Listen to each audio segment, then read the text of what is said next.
Hi guys, welcome back to my channel. Today I'm actually going to be doing a book review, and it's on this book by Eric Walters called 90 Days of Different. I haven't heard too much about this on BookTube, actually not at all. I just saw it one day on at Chapters, and I was like, hey, I can pick it up. It seems like a super easy read. Quick synopsis on it. It basically is about this girl who is dumped because her boyfriend thinks that she's boring, and just overall her character is quite conservative, plays on the safe side. But her best friend is like, okay, we'll do 90 days of different. So every day, she does something different and outgoing. So it's actually written by a guy, which he says in the book that he asked his daughter to help with terminology and stuff like that. So I thought that was kind of cool, considering he's a dad. It was interesting to see a dad kind of writing about social media and two teen girls. But mostly he did a good job. Other than that, I don't really have many nice things to say about this book. I really just didn't enjoy it. I've just had a rough go with YA as of late, but we will go through the pros, go through the cons, and yeah, this will have spoilers though, so if you are planning on reading this book, don't watch this video. Alright, so one of the first things that really annoyed me was that just the way that they were kind of describing her character was just so stupid. Literally, the boyfriend breaking up with her went like this.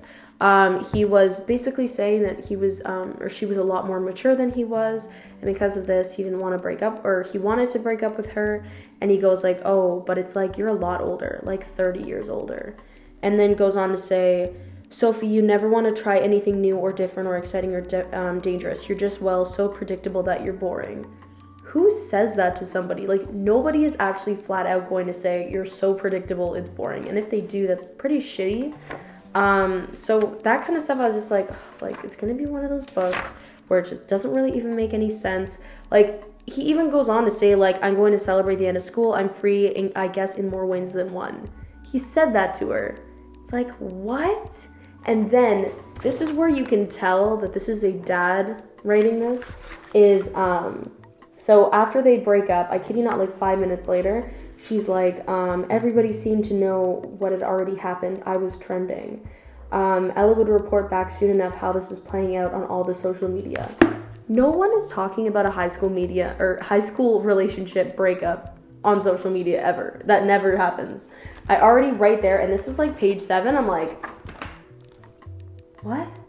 Then throughout the book, which it just really bothered me, her friend did not seem like a friend. She deadass would say stuff it's you're my old maiden aunt. And the poor girl just got broken up with.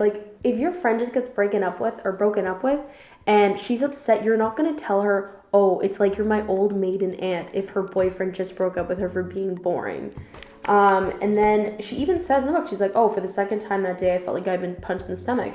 No shit, your friend shouldn't be saying that about you right after you get broken up with. Then, once again, you can really tell that this dad has a more pessimistic look on social media because Ella, the character's name is Ella. I read this a really long time ago. But so Ella is the friend, and she literally is quoted on saying shit like this. Because Insta only has pictures, so you'll get different followers. Plus, you'll get likes on your photos, so you get instant gratification. Nobody says this. Nobody says this. And then even worse is that, what is the main girl's name? Sophie. Okay. So Sophie is one of those girls that's I don't do social media. I'm better than everybody else. She doesn't actually say she's better than everybody else. But you know those characters that you can just tell they have this air of arrogance because they're not on social media, and because of that they're somehow better? I don't really get it, but literally, so following up that, where who even says that? She goes, and that matters, why? And then Ella responds with, doesn't everybody like being liked? Sophie responds, pretty well, so is that it? And then Ella goes, of course not. You're going to find all of this stuff addictive. And then Ella goes on for literally a page and a half about how addictive social media is. It's why is this even relevant to the storyline? It just felt the dad was being a dad, writing about it. Sorry, I mean the actual writer who's a dad. And then another thing that really bothered me was that Sophie and Ella have a relationship where Ella is really jealous of Sophie. Sophie's like painted as like the effortlessly pretty, all that kind of stuff. So in one of the situations, Sophie and Ella go on a roller coaster, and you know, like they'll take pictures on the roller coaster. There was a picture. Sophie looked really bad in the picture, and it's like the only picture she has somehow managed to not look good in. So Ella actually made it her profile picture with the caption, "Me and my almost always beautiful friend Soph talk about it different." What the fuck? Like, I just found that so weird, that this dynamic, and throughout the entire book, the dynamic keeps going, and you think, okay, like they're going to like make up, or like what's gonna happen, and they don't. It's just the weirdest thing. This is where my thoughts are gonna get even more sporadic, because going on into these parts are just kind of examples of why I didn't like the book. So if I start kind of jumping around everywhere, I'm really sorry. But we are going to talk about the grandpa scene, because I still don't know how to feel about this. So one of Sophie's difference for the day was that she had to go up to a guy and kiss him, which, don't get me started on that.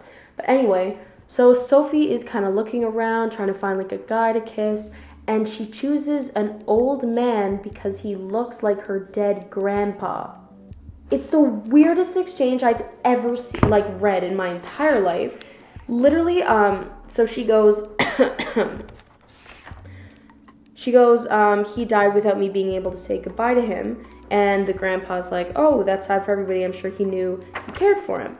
And she responds, he knew, I just wish I could have done one more thing. And he goes, what was that?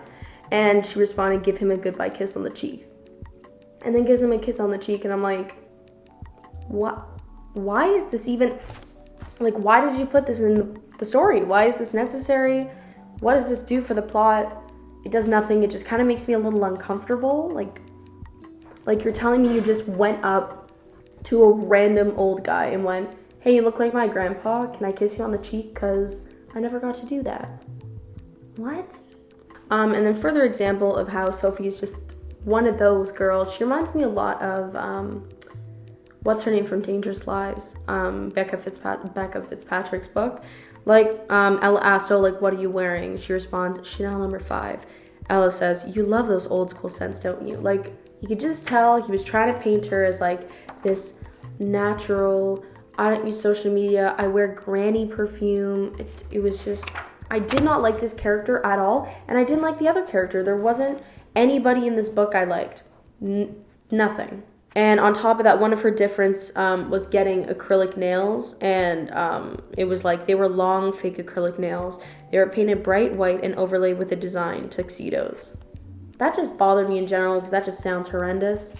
I know I'm getting nitpicky, but this was just such a bad fucking book. Moving on, one of their other differences is that they spray paint something. They get caught by the cops. They had met the cops earlier before, so of course the cops are like, you know what? It's fine. You're good. Just go home. It's all good. Because it's a different, right? Because they knew her, like, competition or whatever. Just stupid. This whole book just really... Then she dyes her hair purple, and she talks about how in a store she was followed by, like, someone thinking she was a thief, because this is at all relevant. This plot just felt so stupid to me. All right, so towards the end of the book is when we realize there's going to be literally no real resolution to the only real conflict in the entire book. Throughout the novel, Eric Walters was building up that Ella and Sophie had a really volatile relationship because Ella was jealous of Sophie, and Sophie slowly begins to realize this over the course of the book. And so they get in a little bit of a spat. They don't talk to each other for a day, and this is the scene that follows this all up. This is from Sophie's perspective. She says, the door opened. Ella, I gasp. I rushed to her, and we both burst into tears as we hugged. Somehow the hugging not only made me feel better, but also squeezed out more tears. I tried to talk, and she tried to talk, but neither of us could form words. Maybe best friends didn't always need words. But you kind of do if your best friend is, like, jealous of you to the point where she's purposely posting bad photos of you because she wants to look better than you. And that's all we get from that. So he built up for 216 pages this conflict, like a really significant conflict in their friendship. They're both about to start going to university soon. It's something you may want to address, and all they do is hug and cry.